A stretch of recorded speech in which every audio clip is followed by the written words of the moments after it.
날이 그렇게 아주 춥진 않은데 그래도 쌀쌀하긴 하네요. 저녁이 되니까. 사실 저는 스포츠 하는 것도 좋아하고 보는 것도 좋아하는데 그 여자 배구, 여자 농구 이런 걸 좋아합니다. 상당히 그 어떤 목표를 향해서 최선을 다하는 그런 것을 얼굴로 보잖아요. 그리고 조직적인 거, 개인의 역량도 중요하지만, 그래서 뭐 시간 좀 있을 때 여자 배구, 여자 농구 같은 걸 보죠. 그리고 한국의 여자 배구하고 여자 농구 같은 경우는 굉장히 투쟁력이 강하고 조직적이고 상당히 제가 좋아하는 스타일입니다.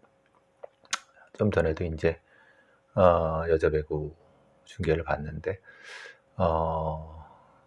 사실 그 어떤 상대를 분석해서 거기에 맞게 대응을 하고 다시 또 반대로 그 전략에 또 다른 전략을 통해서 하는 굉장히 좀 중요한 그런 인사이트를 많이 줍니다. 제가 여러 그 기사들이라든가 이런 거를 보면서 단순히 그 우리 청취자들이랑 같이 분노하고 같이 공감하고 이런 것도 저는 상당히 중요하게 생각을 합니다. 제 삶에 이런 때는 없었던 것 같습니다.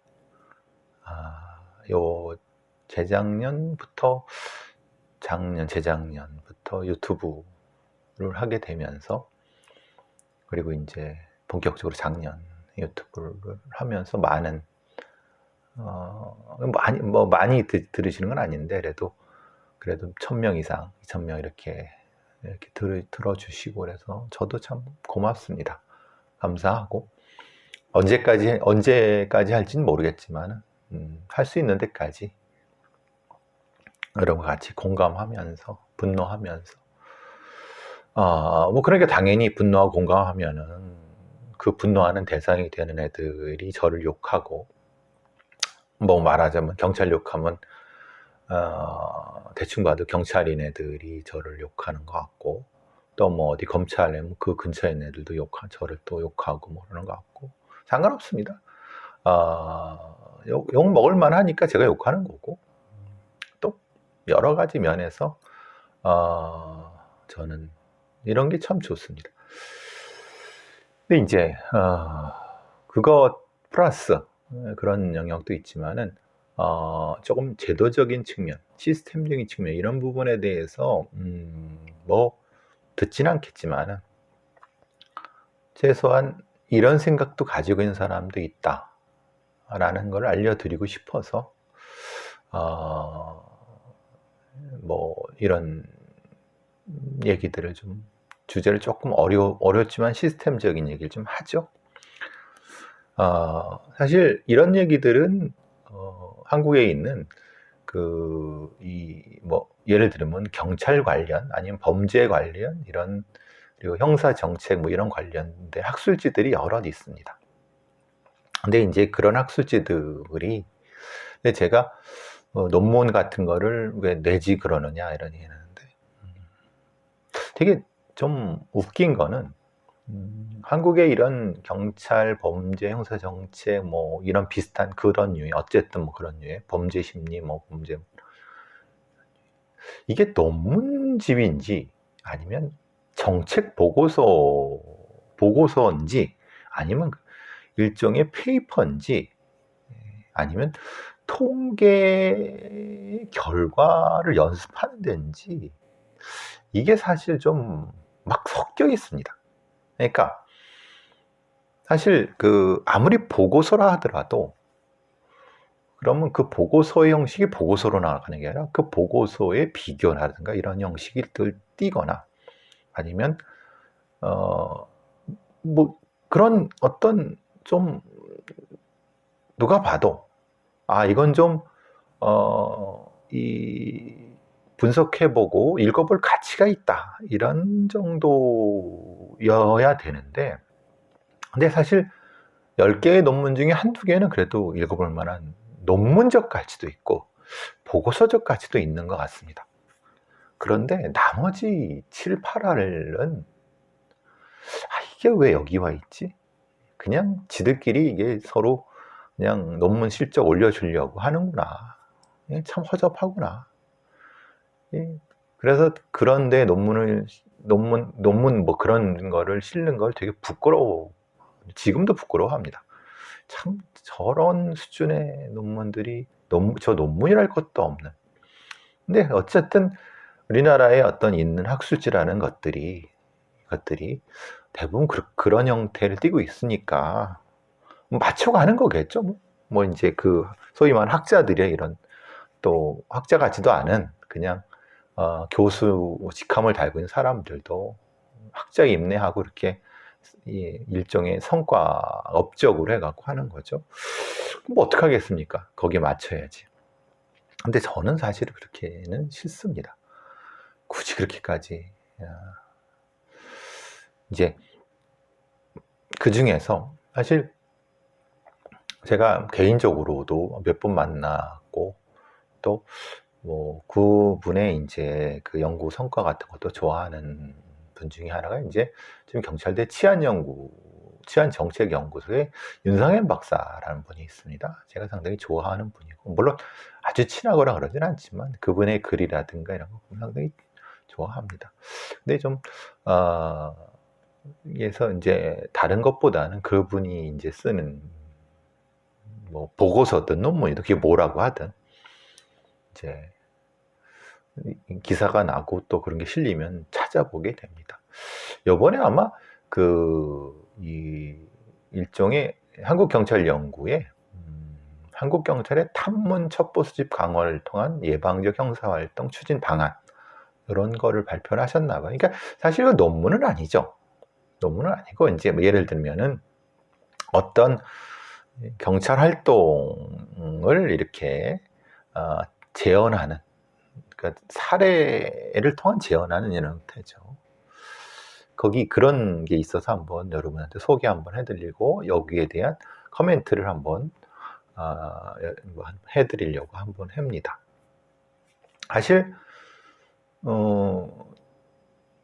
이 제대로 된 시스템이 잘 안 돼 있을 때는, 그리고 과거에는 주로 이제 경찰 또는 뭐 이런 쪽의 일이라고 하는 게 범죄가 벌어진 다음에 범인을 잡는 이런 형태입니다. 근데 그마저도 제대로 못했습니다. 왜냐하면은 그 정도의 수준도 안 됐고 그 정도의 능력도 없었고, 그냥 형사반장 최보람 아저씨가 열심히 뛰고 뭐 이렇게 하니까 열심히 하는 것 같지만 그것도 웃긴 소리입니다. 왜냐하면 구체적으로 전체 모수에 비해서 얼마나 범인이 잡혔고, 잡힌 범인이 얼마나 제대로 처벌받았고, 그 사람과 관련돼서 재범이 얼마나 방지가 됐는가, 이게 전체적으로 다 카운트되고 평가가 돼야지 그런 게 의미가 있는데, 그냥 우리가 최보람 아저씨라든가 이런 그 경찰 멋있는, 그리고 이제 예를 들면 미국의 그 버디 영화 같은 뭐 형사 영화 이런 거 보면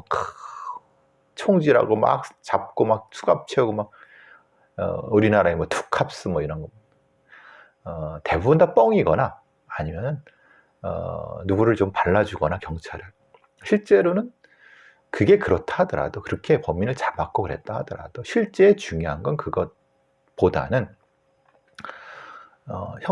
경찰 활동, 치안 활동, 이거에 대한 전체적인 형태가 그 사회 안전에 얼마나 영향을 끼치는가, 이런 거에 대한 평가가 중요하거든요. 옛날에 그런 생각도 못했습니다. 왜냐하면 독재 정권 시대고, 또 그 뒤에 뭐 김대중 노무현 시대를 했다 하더라도 그냥 아주 그냥 처참했던 시대고, 그리고 그 다음엔 뭐 이명박 박근혜 시대도 뭐 별 의미 없는 시대였고, 뭐 이제 문재인 시대 왔다 하더라도 글쎄 얼마나 될까. 근데 이제 그렇게 되면 이유가 뭐냐? 이 윤상현 박사의 이런 발표문에도 있는 것처럼 사후적 범죄 대응 위주라는 게 의미가 없습니다. 그걸 제대로 할 수도 없고, 해봤자 실제로는 뒷공문이 쫓아가기 힘들었고, 물론 그거 가지고 이제 부풀려 갖고 무슨 뭐 훈장 받고 뭐 지가 뭐 무슨 경찰인내 하는 놈들도 여러 봤습니다. 그리고 뭐 어디 가서 학과장 교수 임내하는 그런 전직 경찰 애들도 많이 봤고, 그럼에도 불구하고 그렇게 됐지만 실제로 이춘재 사건이라든가 이런 고문 조작 사건이라든가 이런 거에 대한 한마디의 그 사과나 반성도 하지 않는 그런 낯짝 두꺼운 전직 경찰 놈들도 많이 봤습니다. 그냥 이제 전체적으로 이제는 과거의 경찰 활동에 대한 평가, 그리고 미래는 어떻게 할 거지, 이런 게 지금 이제 돼야 되는 거거든요. 그게 이제 윤상현 박사랑 장일식 연구관이 이제 쓴 게 비슷한 형태의 맥락이라고 보여집니다. 즉, 경찰의 어떤 예방적 형사 활동이라는 것의 큰 틀이 그거라고 하는 거죠. 미국 뉴욕 경찰도 RTCC, 리얼타임 크라임 센터, LA 경찰의 프리딕티브 폴, 프레드 폴, 예측적 경찰 활동. 이제 대규모 과거의 데이터를 통해서 이후에 프로파일링을 해서 순찰을 강화하는 시스템, 이런 거죠. 근데 제가 예전에 말씀드린 바 있을 겁니다.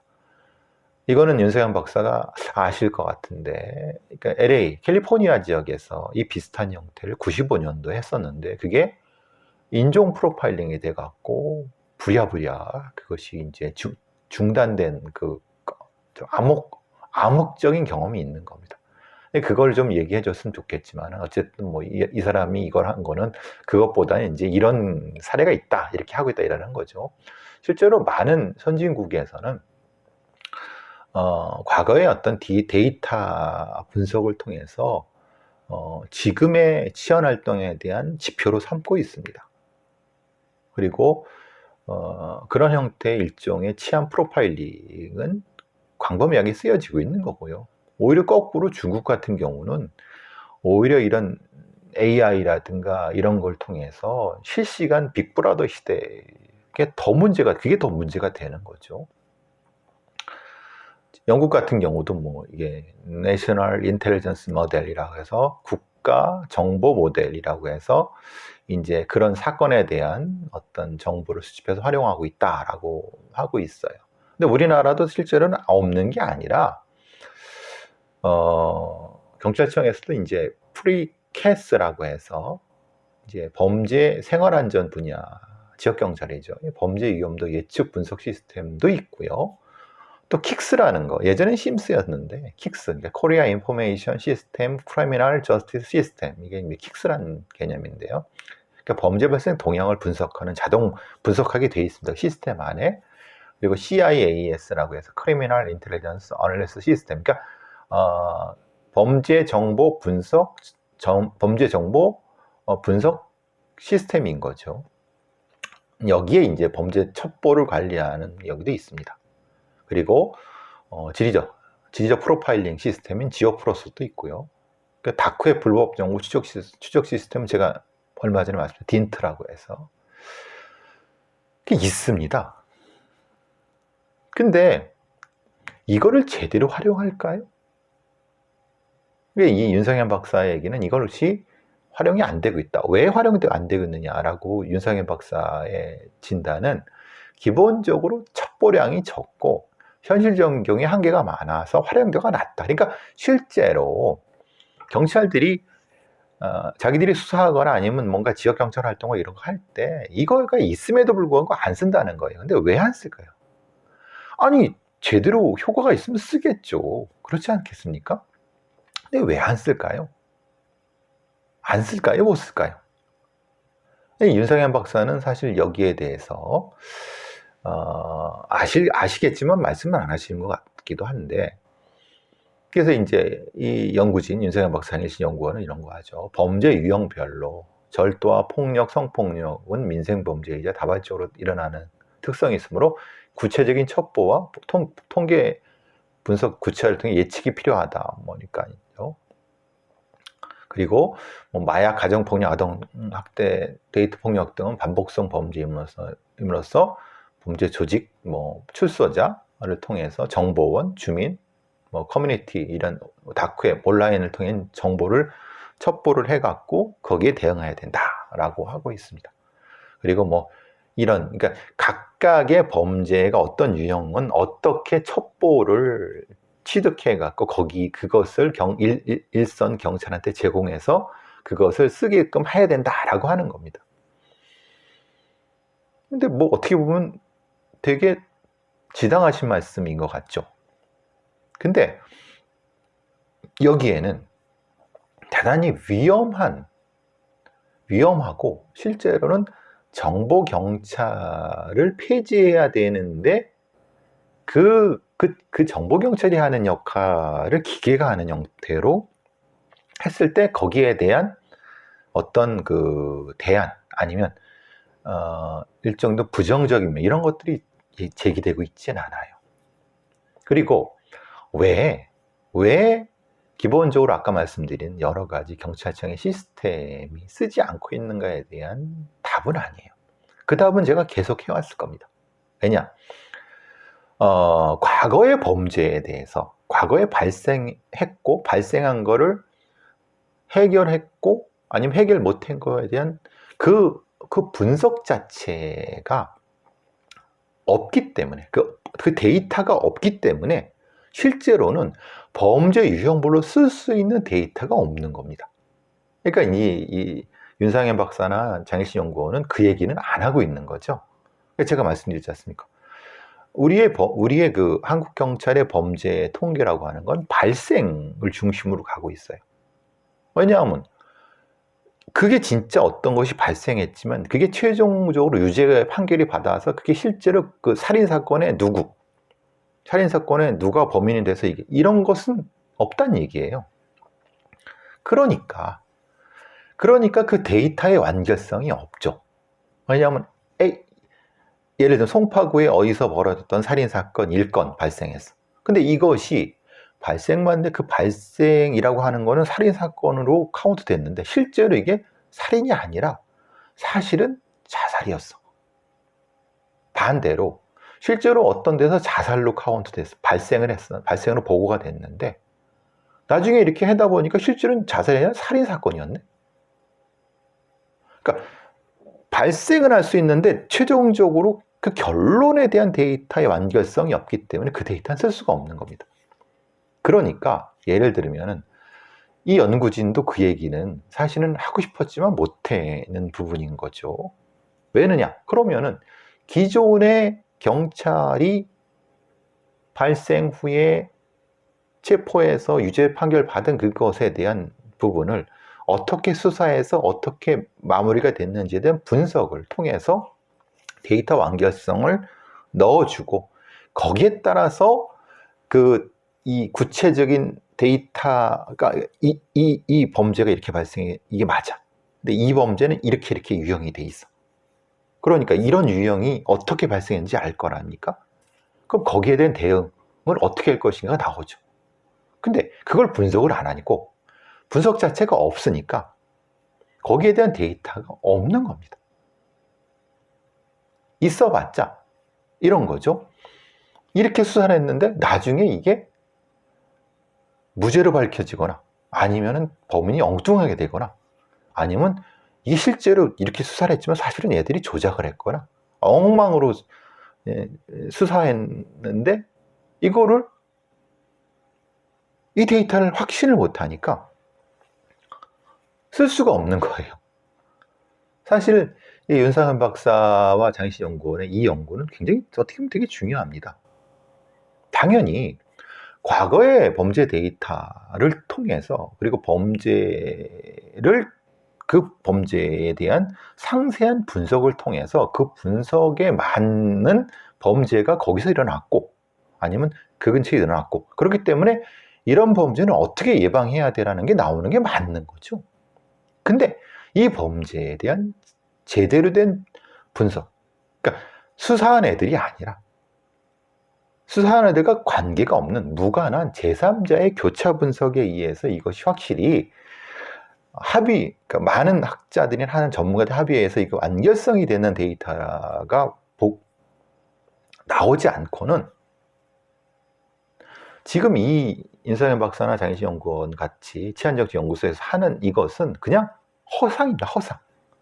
그러니까 허상이거나 아니면은 당연히 그런 일종의 이상이죠, 이상. 그렇게 해야만 돼. 해야 되는데 이것 때문에 못하고 있어. 이거 어쩔 수 없어. 이거가 되는 겁니다. 그러니까 뭐가 나오냐면은 관련된 뭐 첩보를 얻어야 된다.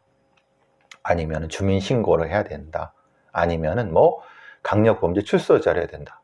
이런 식으로밖에 못 가지만 이것도 웃긴 거죠. 왜냐? 실제로 그 범죄가 가정폭력 맞아? 아동학대 맞아? 이걸 분석해 봤어? 데이트 폭력인데 이게 실제로 데이트 폭력이 맞아? 그리고 데이트 폭력 양상을 분석해 봤어?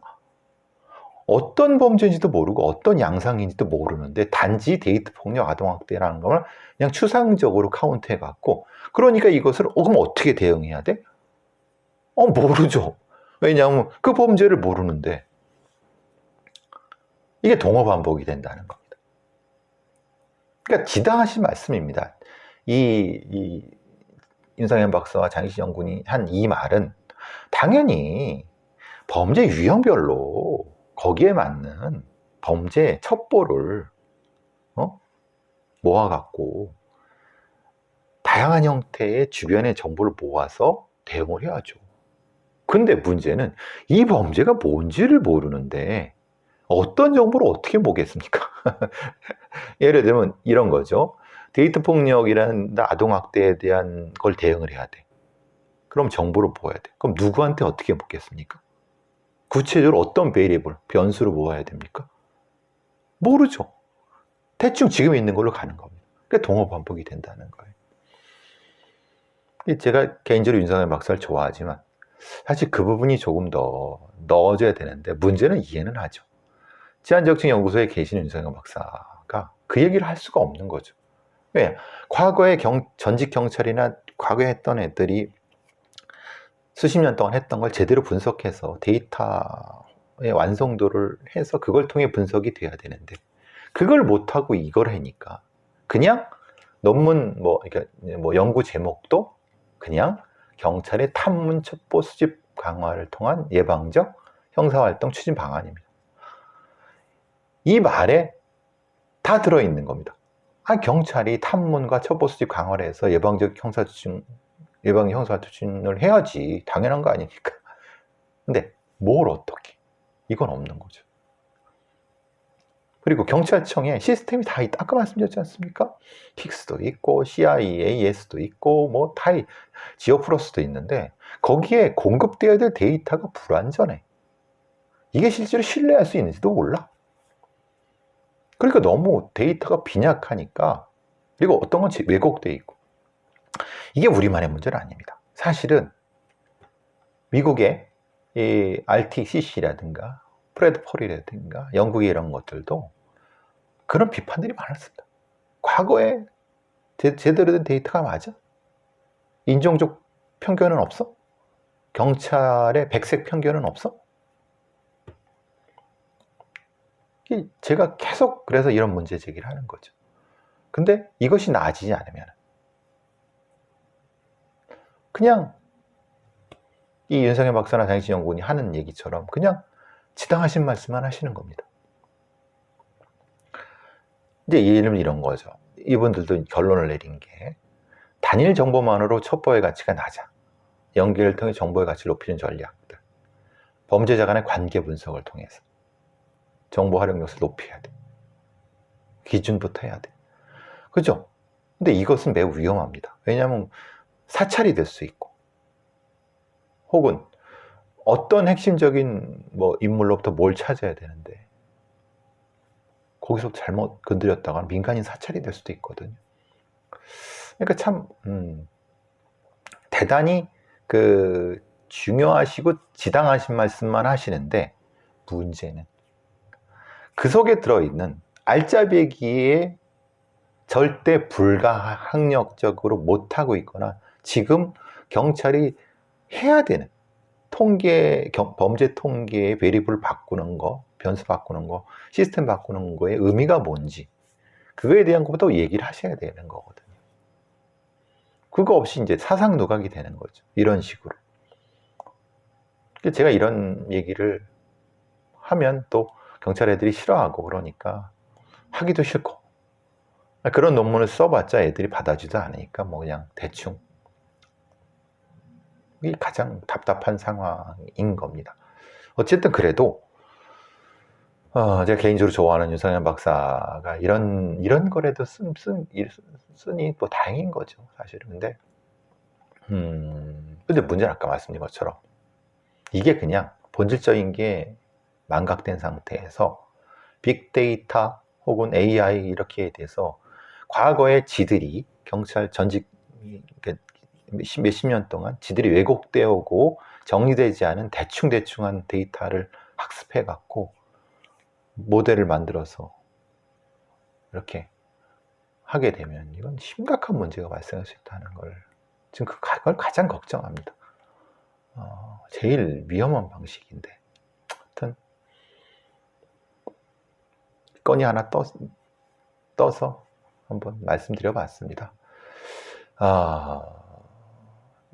그리고 이 부분에선 이 범죄 첩보 뭐 이런 거에 대한 부분에서 정보경찰을 왜 없애려고 하는지, 그리고 제 주장은 정보경찰을 없앨 수 없다고 하면 이것의 관리 주체를 국무총리에 상향시켜서 미국처럼, 미국의 CIA처럼 아니면 뭐 범죄 정보에 대한 별도로, 그렇지 않으면 계속 이제 뭐 검찰의 범종과 그리고 경찰의 사찰 논란 계속 발생할 수밖에 없습니다. 하여튼 30분이 안 됐기 때문에 여기서 하나 끊고 다음으로 넘어가겠습니다.